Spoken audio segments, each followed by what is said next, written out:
So we're back again. We're going to do some more electronics, and we're not going to go back to Pong just yet because somehow I just don't feel enthusiastic about it, but we are going to do something that is related to the Pong project, but it's not going to be used in the next installment of the Pong project, but it will be used in the end installment. So we're going to introduce a new IC, and that IC is not written on here at all, but it is actually at the top. It is the 74HC595. So this is a CMOS chip. This one here is the Texas Instrument version, but you can find it from other suppliers. But the important number is 74HC595. It's a very common chip. It probably comes with any sort of electronics componentry set that you buy. And what does it do? It's a serial to parallel converter. Well, it's a, what is the actual term for it? Where's the little name for it down the bottom? I don't know. But basically it allows you to input data in what we call a serial form. I should have actually drawn a picture of this, shouldn't I? Well, we'll talk about it and hopefully you get the idea, and if it doesn't make any sense I will come back and draw a picture at a later point. But basically we can draw a little quick picture. So here is that doesn't even work. What a silly pen. Here's a little thing. Alright. I feel like it's just restart. So we're going to put 0 in here, and then we're going to get 0 here, and then we're going to put 1 there, and then we're going to get 1 inside. So inside, basically you're sending in one bit of information at the time, so either a high voltage or a low voltage or a 0 or a 1. And as you go along, we'll put in a 0, and what's inside of here slowly moves along. So you, every time you put in a new bit, you shift this along, and so if you put in enough of them, so this is actually the worst felt tip pen. I'm going to throw that felt tip pen out. And now I've got little bits of wool everywhere for no reason. We'll use this one. This one kind of works. So that's a 0, that's a 1, that's a 0. The good thing about this is that when you do 0s and 1s upside down, it's easy because they're the same way either way. So I might do that in the future. So they're all going into here. This is the chip. And these are the outputs here. So this is the output of the chip. So at the moment you've got 0, 1, 0, and some other stuff here that's just whatever was there when you started. And then we're going to put in another 1.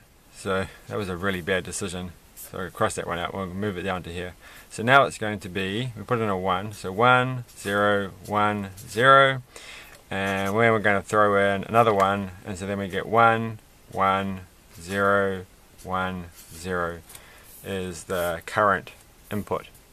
Does that make sense? I hope it does. It's going to make sense once we get it into the thing. So speaking of componentry kit set thing, so I thought I'd buy one off AliExpress, like a real cheap one, just to see what you got in it, so that if someone else wanted to get into electronics, you might have an idea of what you get in one of these little kit set things. So there's quite a few different types. I can't remember where I got this one from, so that wasn't a very good experiment. But if you just search up electronics component set or something like that on AliExpress or eBay, I'm sure you will find something similar. So what has this thing got in it? You might be saying, why are you telling us this now? You're supposed to be doing this silly IC. Well, it comes with some resistors, and it comes with the capacitors, and it comes with a little buzzer. And it comes with a whole bunch of LEDs of different sizes, and some small capacitors, and some little tiny buttons, and a few other interesting little bits and pieces. But it comes with one IC. It comes with 2 actually, but we won't pay attention to the other one for now. But this one here is a 74HC595, which is precisely what we're talking about today. So it's so common that the one IC that they decide to throw into the set is in fact the one that we want. And why might you want to use it? Well, there's lots of reasons why you might want to use it, and the reason we're going to use it is probably the primary reason, and probably the reason that they put it in here is that it's kind of like an output expander for your Arduino. You can output more values. So you can pretend you have some extra output. So in this case here, you're putting in things here. So when you're using your Arduino, you're going to do this kind of stuff where you're going to push in the values into here. But you also need something to tell the IC that you're putting new data in. So that's going to be what they call our clock pin. So we're going to clock it in just like we did with the 4017. It has a clock pin to clock in the data. And you also need one more pin, which is the latch. So we're going to go through that a bit later on. But then you get 3 pins, so you have to use 3 pins on your Arduino. But you get 8 outputs. So this thing has 8 outputs. So if I bring this back, they're all written down the side here. So B, C, D, E, F, G, H, which is quite nice because for once they're mostly in order. A is over here, so it's going to go A, B, C, D, E, F, G, H. So there's 8 outputs. And then there's a whole bunch of little control things. So your Arduino is going to work with this bit here, and then you're going to get your outputs on these pins here. So basically it can function as an output expander. But we're going to, in this little project, not use an Arduino at all or any kind of microcontroller. We are just going to use it to make a really simple little toy, I guess, some sort of toy project. With little LEDs that we will be able to control and make pretty patterns. So we're going to make a pretty pattern generator is the simplest thing to say. So first off, I'm going to get my little power supply thing and I'm going to put it on the breadboard and make sure that I get it the right way around. So there's a little plus there and a minus there, and it's got to go to the red and the blue. It doesn't technically have to go to the red or the blue, but if you get it the other way around, it's going to get confusing later on. I did that once and I was like, well, I don't want to take it all apart. So then I had to make sure that the blue was the positive, and it's bad. You don't want to go there. It's tough time. So let's bring this piece of paper over here. So we're going to try and use all the components. We're going to try and use only components from this little set, but this set didn't come with a breadboard and it didn't come with any wires, so we're going to have to supply and it didn't come with one of these things. So if you really want to get into basic electronics, you can buy one of these. I think these are like $4 New Zealand, and you can buy some breadboards. It's like $1.50 New Zealand, and that's like $1 New Zealand, and a bunch of wires is like another $2 or $1, and you're in. So that's actually quite straightforward, and that's it costs you less than $10, and you can get all the bits you need to do this, plus a 9-volt battery, which may well be one of the most expensive components for this. Alright, well, we don't need these things, so let's just start off by putting some power into it. So we're not going to do the whole thing tonight because I don't think we'll have time. But where are all my interesting little tiny components? So everything's a bit all over the show. We're going to need these, so it might be a bit messy, I think. And when I say that, I mean it might be a lot messy, because I've kind of misplaced all the short ones of these. So we'll just get out a bunch of little short ones. Yeah, I could have prepared. I could have done better, but I'm not. And I really want to just tip the whole lot out, but then I have to. Oh, they're all in there, aren't they? Oh, okay. I'm just going to tip some of these up. Okay. We can come back for those. This thing's getting in my way.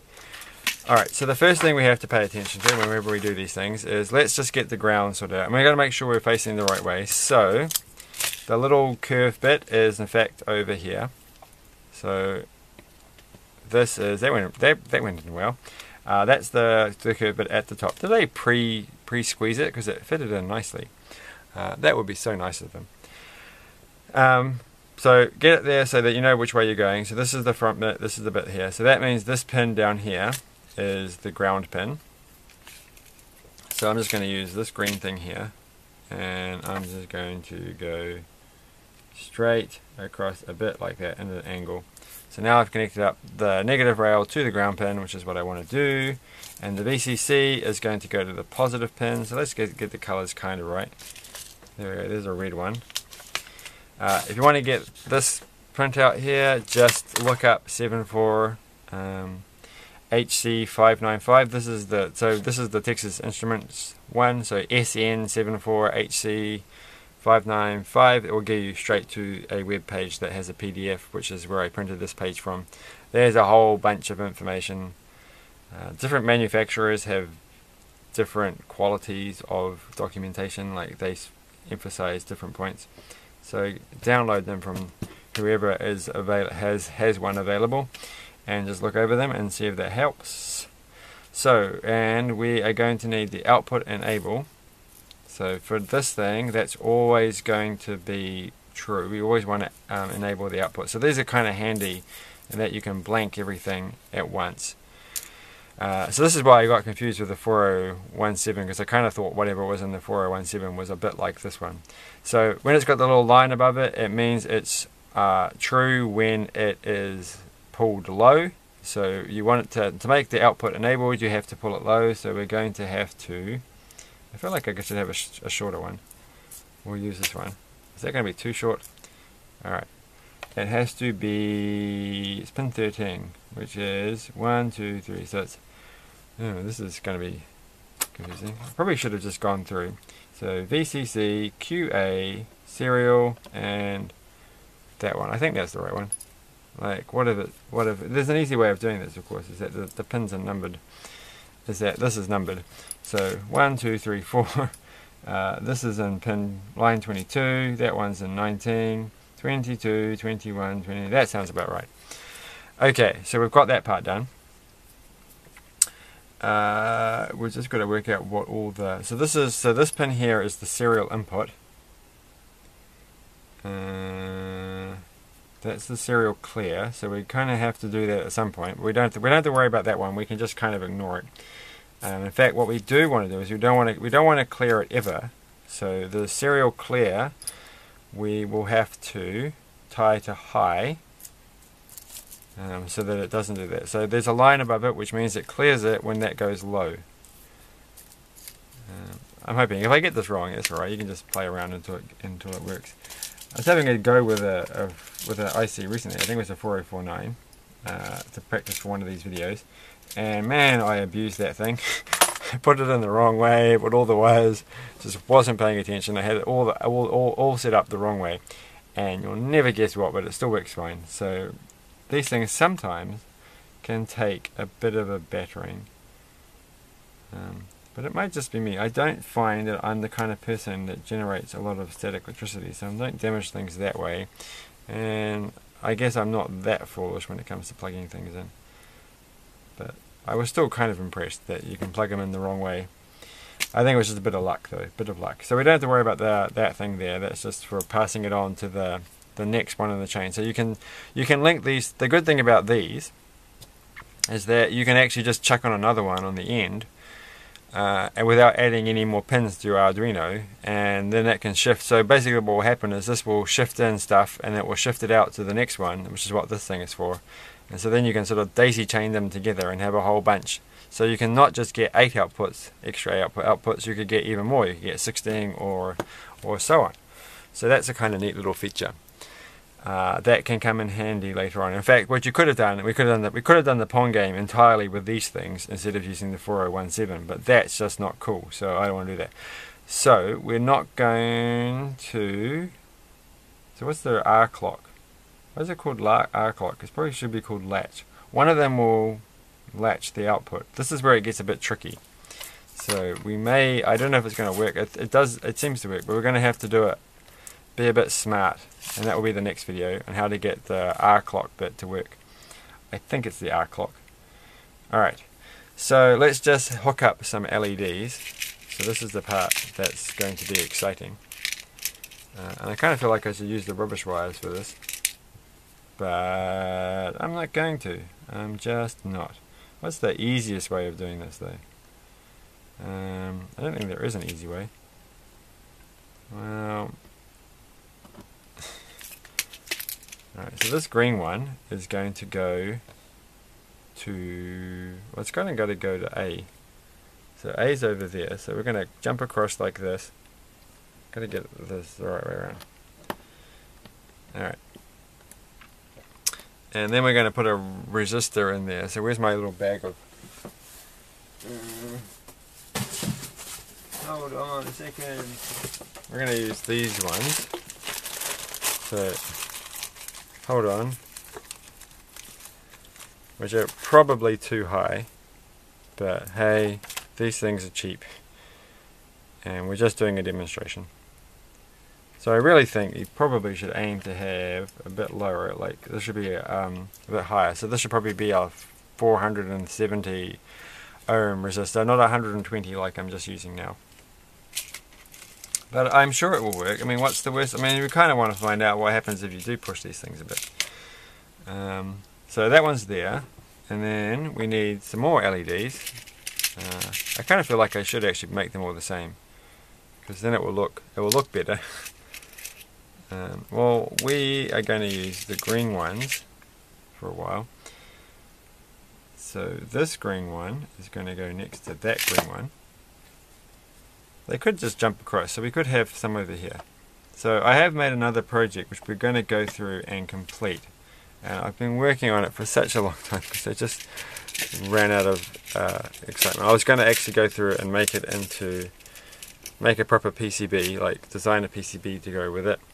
And it was just going to be a bit of fun. It's actually kind of similar to this, it just has one more step that makes it slightly more complicated.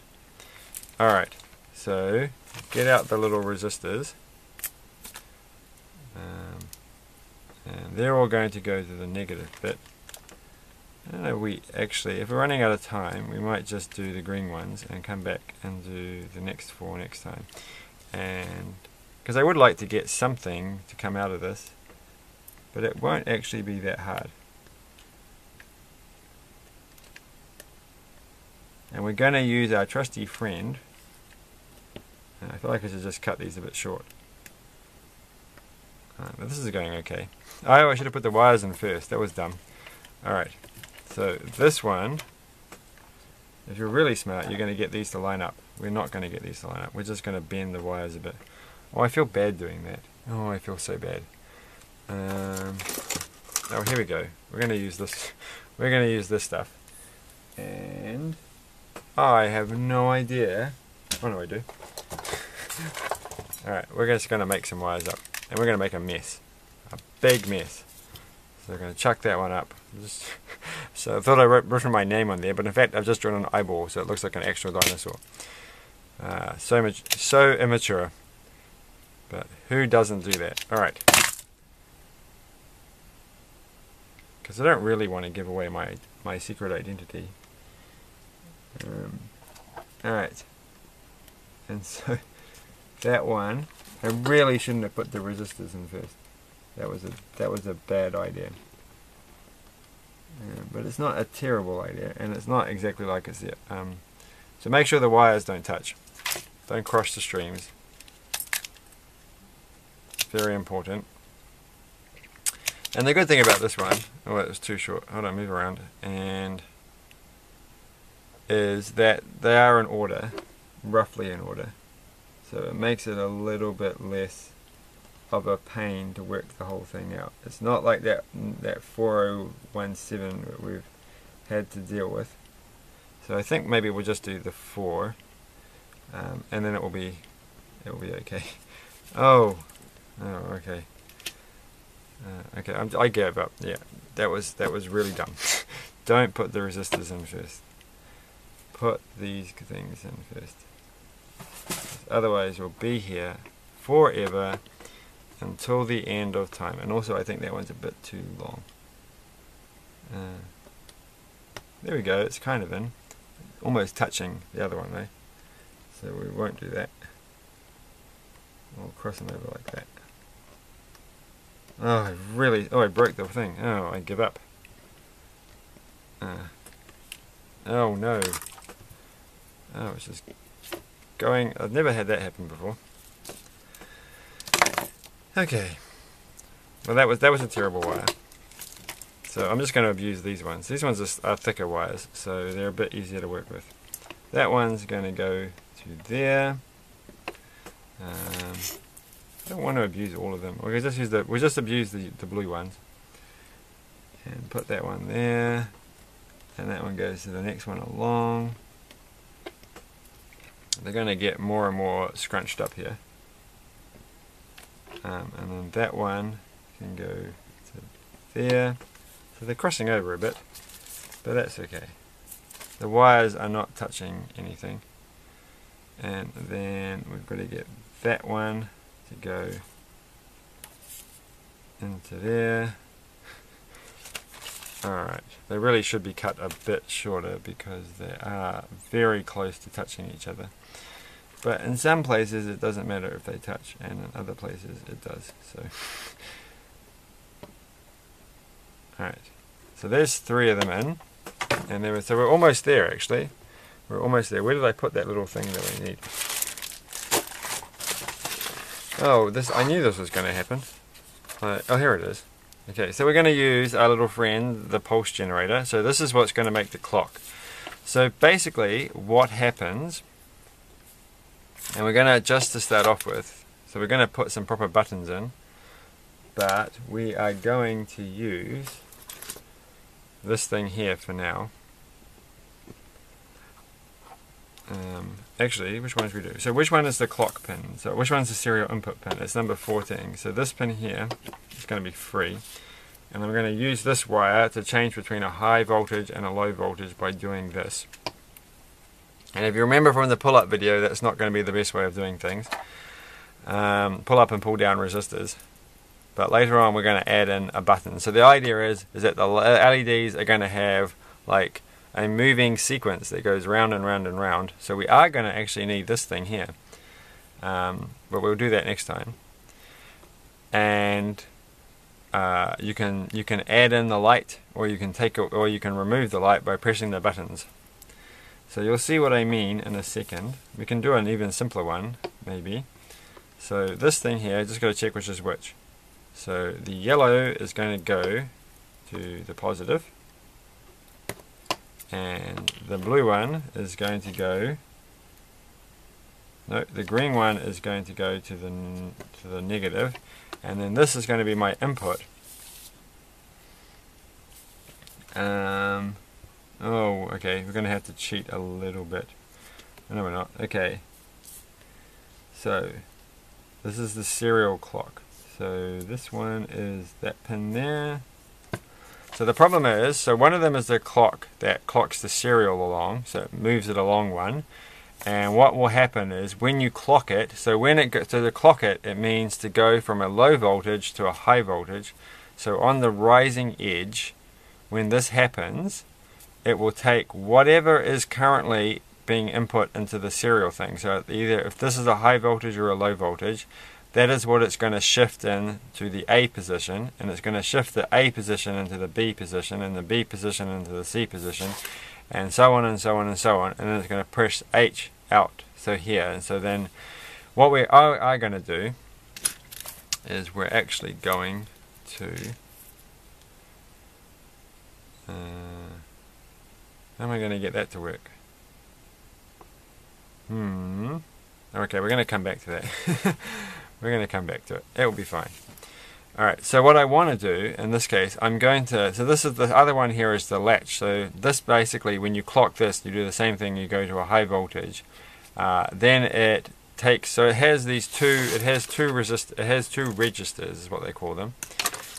So one of them is the internal current state of the serial shift register. So this is the thing that you're always shifting in the values into. So it keeps moving along, and whatever is at the very end falls off and disappears. And you keep shifting this along, but what's at the outputs is not the same thing. So in order to get the outputs to show what's internally the shift resistor, you have to clock this one here. I'm pretty sure, I don't know why it's called R clock though. Sometimes they just call it latch. What is it? What's the name down here? Serial clock, R clock input. It's not really telling me. I only have one sheet to tell me what it's supposed to mean. But I'm pretty sure that's what the latch one is. So it will basically, when this clocks up, it will latch the internal value to the outputs. And because we want this to be a continual update, I want to do this all the time along with the clock that I'm using to move things along. So every time I move it along, I want to then update the outputs. Now there's only one little problem with this, but I don't think it's going to be a big problem. And that the problem is that it sometimes, when I did this before, it got confused. And so what would happen is that it would latch the current input first to the output, and then it would do the shifting part. So internally the latching part is faster, and so it will read in what's currently in the serial register, stick it on the outputs, then do the actual shifting. And so you get this sort of one shift delay, which might be a bit unfortunate. So it wasn't unfortunate for the thing that I was doing. It might be fine here, so we'll try it. So what we're going to do is, so I've currently wired up my little clock generator, my little pulse generator, to the serial clock, but I also want that value to go into the one next to it, so I want it to go into the latch clock as well. So what I'm just going to do is I'm going to take this wire and I'm going to link those two lines together. You have to make them a bit small, and I'm probably going to have to use this thing because otherwise it's going to be, it's fallen over, it's falled over. How much time have I got left? 3 minutes. Oh my goodness. Well, okay. I'm going to turn this around, so it's probably a lot easier. Wait a second, what am I doing? Q serial. I've got that in the wrong one. Right. No, I haven't. I've got this way in the wrong one. What have I done? No, no, no, no, no, no, no, no, no. It's all in exactly the right place. Yes, that's right. Okay, so it's got to go between those two. So there you go. So looking at the picture, which should be orientated this way, I have just linked up those two pins there by doing that. So the serial clear is being held high so that it's not clearing. We're ignoring that thing for now, and we're going to use this thing to affect the input. So if I plug it in, which is going to require a battery, I don't know what's going to happen. It's going very fast. Alright. What we should do, alright, I'm going to do that. It should all go on, and then it should all go off. Alright, but we have to, alright, it's not getting anything. So what's happening right now is it's reading in, where's my screwdriver? I don't know where my screwdriver is. Oh, well that's going to be a problem, isn't it? So I don't have a tiny screwdriver sitting on the desk. I only have, so I'm going to have to turn this with my fingernail. I might just finish it there actually. You just have to come back. I always like to finish on something positive, but the problem here is that it's going way too fast and I can't. Alright, I can do this. We've got 1 minute. The screwdriver wasn't very far away, so I don't know if you can see it's flickering or not, but it's basically reading random information. So I don't have a clue which way I'm supposed to turn this. Not that way, we'll go the other way. Didn't like that, alright.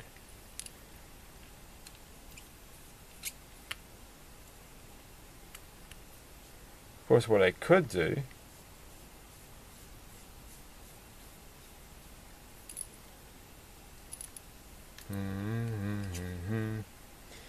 so the thing is, it's shifting it so fast you can't see what it's doing. Okay, it's the other way around. It's the other way around. Well, I'm just going to check it. So we're going to get in. Right. Oh, we're running out of things. Oh, we're running out of time. Okay, next time we're going to come back and we're going to do this, and we put a resistor in, not a resistor, an LED, so that we can see what we're doing. So thanks for watching that, and catch you later.